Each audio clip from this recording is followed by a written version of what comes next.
Friends, मैं हूँ रचना और आप देख रहे हैं यू शुड नो। आज हम इस वीडियो में एनसीईआरटी बुक को यूज़ कर कंप्लीट सिलेबस का एनालिसिस करेंगे कि क्या पढ़ना है और क्या नहीं पढ़ना, राइट। तो सबसे पहले मैं आपसे रिक्वेस्ट करना चाहूँगी, अगर आप इस चैनल पर नए हैं तो प्लीज़ आप चैनल को सब्सक्राइब करें। इस चैनल पर national level competitions, scholarship programmes, syllabus, CBSE related सारी चीज़ें इन्फॉर्मेशन प्रोवाइड की जाती है। तो चलो अपना टाइम वेस्ट किए बिना वीडियो को स्टार्ट करते हैं। तो सबसे पहले हम देख लेते हैं जो मार्क्स डिस्ट्रीब्यूशन है। मैक्सिमम मार्क्स जो है 80, राइट, जिसमें रिलेशन फंक्शन आएगा आपका 8 मार्क्स का, एल्जेब्रा आएगा 10 मार्क्स का, कैलकुलस आएगा 35, वेक्टर एंड 3D आएगा आपका 14, लीनियर प्रोग्रामिंग आएगा 5, प्रोबेबिलिटी आएगा 8। तो अभी तो सिर्फ हम इस वीडियो में इतना समझेंगे कि क्या सिलेबस डिडक्ट हो रहा है, क्या नहीं हो रहा है। नेक्स्ट वीडियो जो मेरी आएगी उसमें हम ये समझेंगे कि कौन कौन से क्वेश्चंस इंपॉर्टेंट होते हैं। 100 मार्क्स स्कोर करने के लिए हमने क्या पढ़ना है, कैसे प्रिपेयर करना है, घर बैठ के हम कैसे तैयारी करेंगे, राइट। तो सबसे पहले गो थ्रू हो लेते हैं थोड़ा सिलेबस के साथ, फिर उसको एनसीईआरटी के साथ रिलेट करेंगे। रिलेशन एंड फंक्शन में आप देख सकते हैं टाइप्स ऑफ रिलेशन आएंगे तीनों, रिफ्लेक्सिव, सिमेट्रिक, ट्रांजिटिव, और इक्वेलेंस रिलेशन भी आएगा, क्योंकि इक्वेलेंस रिलेशन निकालने के लिए इन तीनों का होना ज़रूरी होता है। Next is 1 to 1 and onto functions. Inverse trigonometry function में definition, range, domain, principal value, branch आएगी। तो इसमें बहुत इंपॉर्टेंट पार्ट इन्होंने हटा दिया है जो कि डिफ़िकल्ट भी है। मैट्रिसेस देख लेंगे, डिटर्मिनेंट्स। तो आप इस वीडियो को, इस सिलेबस को आराम से देख लेंगे, ठीक है। तो हम स्टार्ट करते हैं एनसीईआरटी से, कितना पढ़ना है और कितना नहीं पढ़ना। Okay, let's move to the NCERT now. So here is your NCERT. और एनसीईआरटी से रिलेट करना इसलिए ज़रूरी था क्योंकि ताकि आप विजुलाइज कर पाएँ कि कौन कौन से पेज नंबर हमने रीड करने हैं, पढ़ने हैं और कौन से नहीं पढ़ने हैं। तो हम चैप्टर 1 से स्टार्ट करेंगे। चैप्टर नंबर 1 का फर्स्ट पेज आप पूरा कंप्लीट अच्छे से स्टडी करेंगे। फिर आप आ जाओगे टाइप्स ऑफ रिलेशन पर। टाइप्स ऑफ रिलेशन में आप सब्जेक्ट से मैच करना, रिफ्लेक्सिव, सिमेट्रिक और ट्रांजिटिव तीनों पढ़ने हैं। फिर आपने इक्विवेलेंस रिलेशन भी पढ़ना है। इक्विवेलेंस रिलेशन क्यों पढ़ना है? क्योंकि इक्विवेलेंस रिलेशन निकलेगा तभी जब आपको इन तीनों रिलेशंस की नॉलेज होगी, राइट। तो ये आपने कंप्लीट पेज नंबर 3 तक अच्छे से पढ़ना है। 4th 5th एक्सरसाइज 1.1 कंप्लीट आपने करनी है। फिर मूव करते हैं टाइप्स ऑफ फंक्शन की तरफ। तो टाइप ऑफ फंक्शन में आपने 2 ही तरीके के फंक्शन पढ़ने हैं, 1 एंड ऑन टू। इसके अलावा कोई भी फंक्शन रीड नहीं करना। 1 को हम बोलते हैं इंजेक्टिव और ऑन टू को बोलते हैं सब्जेक्टिव। तो इसकी हम डिटेल में बातें करेंगे आगे, बट अभी बस ये समझना ज़रूरी है कि क्या पढ़ना है और क्या नहीं। नेक्स्ट मूव करते हैं। तो हमने 1.2 एक्सरसाइज में से वही टॉपिक्स करने हैं जो कि हमारे वही 2 गिवन फंक्शन पे डिपेंड कर रहे हैं। नेक्स्ट देखते हैं composite of functions and invertible functions. ये नहीं करना, ये सिलेबस में नहीं आ रहा है और यही इस चैप्टर का डिफ़िकल्ट पार्ट था। तो ईजी है syllabus. Now let us move to the next. क्योंकि हमने वो टॉपिक ही नहीं करना तो 1.3 एक्सरसाइज करने की भी रिक्वायरमेंट नहीं है। नेक्स्ट आ जाते हैं। नेक्स्ट आपका आएगा बाइनरी। तो बाइनरी भी थोड़ा डिफ़िकल्ट पार्ट था इस चैप्टर का, वो भी आपको नहीं करना। बाइनरी है आपका पेज नंबर 19 पर, तो ये भी आपको नहीं करना क्योंकि सिलेबस में नहीं है। तो ये हो गई हमारी बात चैप्टर नंबर 1 की। तो मिसलेनियस में से आप बस वही क्वेश्चंस कर लेना जो सिलेबस में आ रहे हैं। टाइप्स ऑफ रिलेशन और दूसरा क्या है, ऑन टू और 1 to फंक्शन। बस इतना सिलेबस है आपका फर्स्ट चैप्टर का। Now let us move to the next. Next chapter is inverse trigonometric function. तो आपको इंट्रोडक्शन पढ़ना है, बेसिक कॉन्सेप्ट्स पढ़ने हैं, राइट। बेसिक कॉन्सेप्ट्स पढ़ने हैं, उसके बाद में आप ये पूरा पढ़ोगे पेज नंबर 37 तक, 38, 39, प्रिंसिपल वैल्यू ब्रांच, ठीक है। तो ये सारा प्रिंसिपल वैल्यू ब्रांच से रिलेटेड है, तो आपने इसको अच्छे से डीप स्टडी करनी है क्योंकि आगे काम आने वाला है। तो 2.1 एक्सरसाइज आप कंप्लीट करोगे। नेक्स्ट आ जाते हैं properties of inverse trigonometric functions. तो ये टॉपिक आपका नहीं है सिलेबस में, ये आपको नहीं पढ़ना, और यही इसका डिफ़िकल्ट और इम्पॉर्टेंट पार्ट था चैप्टर का, बट उन्होंने हटा दिया है क्योंकि बच्चों की इसकी प्रैक्टिस नहीं हो पाएगी। तो इस चैप्टर में हमारे पास 2 ही एक्सरसाइज थी। 2.1 आपने करनी है, 2.2 आपको नहीं करनी। नेक्स्ट मिसलेनियस में से आप वही क्वेश्चंस कर लेंगे जो प्रिंसिपल ब्रांच वैल्यू से रिलेटेड है, मतलब कि फर्स्ट एक्सरसाइज से रिलेट कर रहे हैं। बाकी आपको कुछ नहीं करना। नेक्स्ट मूव करते हैं मैट्रिसेस की तरफ। तो आप मैट्रिसेस का जब सिलेबस अच्छे से स्टडी करोगे तो आपको पता चलेगा कि मैट्रिसेस कंप्लीट आ रही है, मैट्रिसेस में आपने कुछ भी नहीं छोड़ना है। फिर भी अगर आपको लगता है कि कोई टॉपिक है जो छूट रहा है, मैम ने मिस कर दिया है, तो do let me know in the comment box. हो जाता है, कोई चीज़ें मिस हो जाती हैं, मैं दोबारा से रेक्टिफाई करके आपको बताऊँगी। नेक्स्ट मैट्रिसेस आपका कंप्लीट आ रहा है, तो मैट्रिसेस तो आपका कंप्लीट आ रहा है, ऑलरेडी हम डिस्कस कर चुके हैं। Now come to the next chapter, chapter number 4, that is determinants. तो डिटर्मिनेंट्स में आपने जो लीव करना है वो करना है प्रॉपर्टीज ऑफ डिटर्मिनेंट। इन्होंने बहुत शॉर्ट कर दिया है सिलेबस, सारे डिफिकल्ट टॉपिक्स को हटा दिया है, तो प्रॉपर्टीज ऑफ डिटर्मिनेंट आपका नहीं आ रहा है। प्रॉपर्टीज ऑफ डिटर्मिनेंट मिलेगा आपको पेज नंबर 109 पर, ठीक है। तो वो टॉपिक आपने नहीं पढ़ना है, तो उससे रिलेटेड जितने भी क्वेश्चंस होंगे you guys can leave those questions. Now let us move to the next chapter. अब बात करते हैं चैप्टर नंबर 5 की, जो कि है कॉन्टिन्यूटी एंड डिफरेंशिएबिलिटी। तो आपने कॉन्टिन्यूटी पढ़ना है, that is on page number 147। Next move to the next. ये कंप्लीट पढ़ोगे, ये बुक मेरी है तो ये बहुत पुरानी है। ये पेज नंबर 153 तक कंप्लीट जा रहा है। नेक्स्ट ये कंप्लीट जाएगा। डिफरेंशिएबिलिटी आपने करनी है, ठीक है। तो ये चीज़ मेंशन नहीं है सिलेबस के अंदर, अलजेब्रा ऑफ कॉन्टिन्यूस फंक्शन, तो ये देख लेंगे, बट मेंशन नहीं है तो नहीं करनी, क्योंकि डिफरेंशिएबिलिटी का पार्ट इन्होंने बहुत अच्छे से मेंशन किया हुआ है जो पढ़ना है।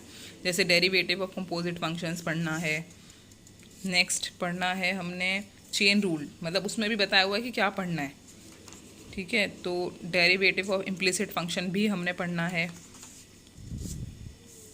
Derivative of inverse trigonometric function भी पढ़ना है।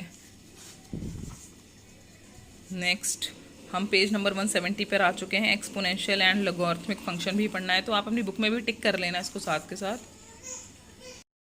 पेज नंबर 174 पर लॉगरिथमिक डेफिनेशंस आप डिफरेंशिएशन आप देख सकते हैं, ये भी आपने पढ़ना है। तो आगे चलते हैं, तो उससे रिलेटेड जितने भी टॉपिक होंगे आप पढ़ोगे उसे। Derivative function and parametric form, ये भी आपने पढ़नी है, that is on page number 179। Second order derivative भी करना है आपने। तो एक्सरसाइज 5.7 तक तो कंप्लीट आ रहा है, जो भी टॉपिक्स है you have to cover all. Mean value theorem usually ना टीचर्स आप अपने सीनियर से पूछना कैंसिल करा देते हैं, रेयर क्वेश्चन आता है, तो इस बार इन्होंने इसको हटा ही दिया। तो इस एक्सरसाइज में से बहुत ज़्यादा कुछ आता नहीं था, ठीक है, ये हट गया है। तो मिसलेनियस में से अब हटा गया है 5.8 एक्सरसाइज आपने नहीं करनी है, तो मतलब मीन वैल्यू थ्योरम आपने नहीं करनी है, पेज नंबर 184 पे। और बाकी सारी चीज़ें डिफरेंशिएशन की इन्होंने कवर की हैं, राइट। तो मिसलेनियस में से वही क्वेश्चंस कर लेना जो सिलेबस का पार्ट है, बाकी यू कैन लीव। इसकी मिसलेनियस बहुत इंपॉर्टेंट है, इंपॉर्टेंट क्वेश्चंस की हम बात करेंगे बाद में। I will provide you all the important questions और कैसे प्रिपेयर करना है। नाउ एप्लीकेशन ऑफ डेरिवेटिव्स, तो rate of change of quantities में लिखा नहीं है, बट ये बेसिक है, चैप्टर आने के लिए आना ज़रूरी है, तो आप इसको पढ़ लेना। सिलेबस में मेंशन नहीं किया हुआ है, बट फिर भी आप इसको पढ़ लेना, क्योंकि आगे चैप्टर अच्छे समझ में आ जाएगा। इंक्रीजिंग एंड डिक्रीजिंग फंक्शंस आप पढ़ेंगे, that is on page number 199, increasing decreasing function. Next जो हमें करना है ये कंप्लीट करेंगे, सिलेबस का पार्ट है। नेक्स्ट टेंजेंट एंड नॉर्मल्स भी करना है आपको, तो अभी कंप्लीट चल रहा है, इंक्रीजिंग डिक्रीजिंग के बाद ये कंप्लीट चल रहा है, आपने करना है। 6.3 भी आप करेंगे। अप्रॉक्सीमेशन जैसा कुछ मेंशन नहीं किया हुआ है, तो हम लीव कर देंगे इसको। इसमें से ही बहुत रेयर क्वेश्चन आता था, जैसा कि आप देख सकते हैं। मैंने बहुत ज़्यादा चीज़ें कैंसिल कर रखी हैं, क्योंकि उसमें से चीज़ें आती ही नहीं है कभी। मैक्सिमम मिनिमा भी आपको करना है, that is on page number 216। Next move करते हैं आगे।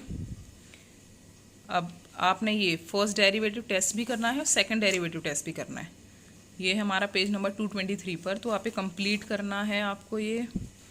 नेक्स्ट आपको बुक्स सिलेबस देखकर आइडिया नहीं लगता है, पर आप जब बुक में मार्क कर लोगे तो it will make things easy. ये क्लोज इंटरवल वाला पार्ट नहीं है, पेज नंबर 228 पर ये जो टॉपिक दिया हुआ है ये आपने नहीं करना। तो वो नहीं करना तो 6.5 भी नहीं करनी, क्योंकि इसमें से 10 मार्क्स बिल्कुल फिक्स क्वेश्चन आता था, ठीक है, बट हटा दिया है तो अब क्या कर सकते हैं। मिसलेनियस में से आप वही पार्ट कर लेना जो आपके क्वेश्चंस कवर्ड किए हुए हैं एक्सरसाइज के अंदर। फर्स्ट पार्ट जो बुक का है वो हम कंप्लीट कर चुके हैं, है ना, सारे टॉपिक्स हमने देख लिए। अब सेकंड पार्ट देख लेते हैं, चैप्टर नंबर 7 इंटीग्रल्स। तो पेज नंबर जो आप देखेंगे 288, integration as an inverse process of differentiation आपने पढ़ना है, ठीक है। तो आगे इससे रिलेटेड जितनी भी इंफॉर्मेशन दी गई है आप उसको ध्यान से पढ़ेंगे। ये बहुत सारे फॉर्मूलेज हैं जो आपको याद करने हैं, सारे फॉर्मूलाज आपको याद होना चाहिए, ये नहीं पढ़ना, ठीक है। तो बहुत ये भी नहीं पढ़ना, पेज नंबर 292 पे जो दिया है वो नहीं पढ़ना है, 291 वाला भी नहीं स्टडी करना। नेक्स्ट मूव करते हैं हम, मेथड ऑफ इंटीग्रेशन पढ़ना है आपने, 300 page number. Method of integration आप पढ़ोगे, इससे रिलेटेड जितना भी सेक्शन है वो आप पढ़ोगे। नेक्स्ट आ जाते हैं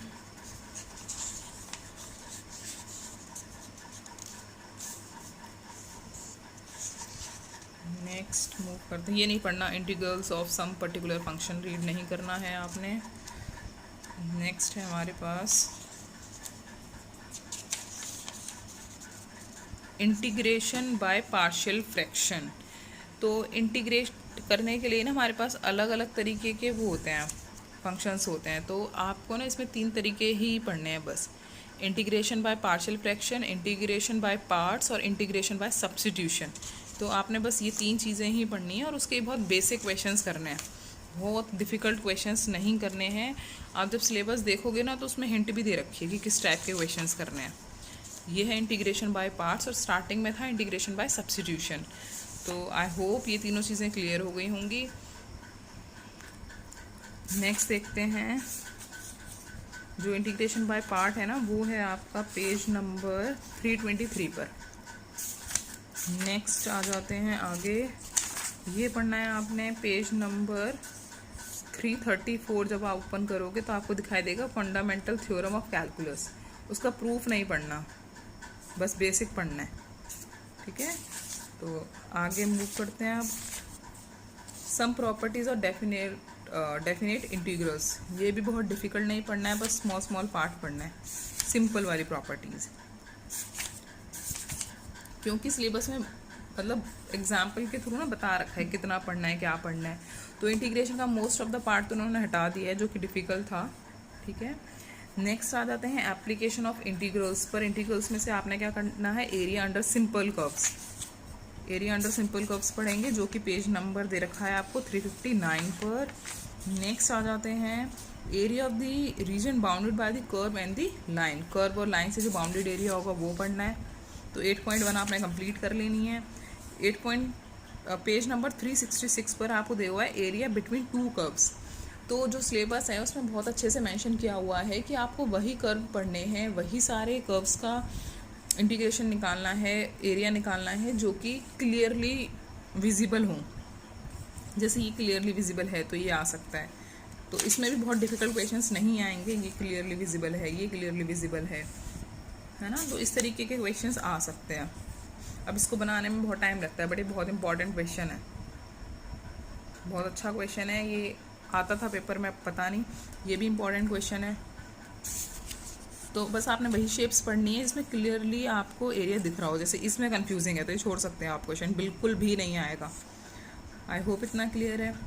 तो ये तो हो गई हमारे 7th और 8th चैप्टर की बात। Now let us move to chapter 9th। Chapter 9th में आपने डिग्री पढ़ना है, ऑर्डर पढ़ना है। डिग्री और ऑर्डर हमारा 380 पेज नंबर और 381 पेज नंबर पर दे रखे हैं। नेक्स्ट 383 पेज नंबर पर आओगे तो आपको दिखाई देगा general and particular solution of A differential equation, ये भी स्टडी करना है। ये नहीं करोगे, formation of differential equation page number 385, ये नहीं करना। नेक्स्ट 387 भी नहीं करना, टॉपिक दे रखा है। जो जो टॉपिक मैं बता रही हूँ बस वही करने हैं। नेक्स्ट 3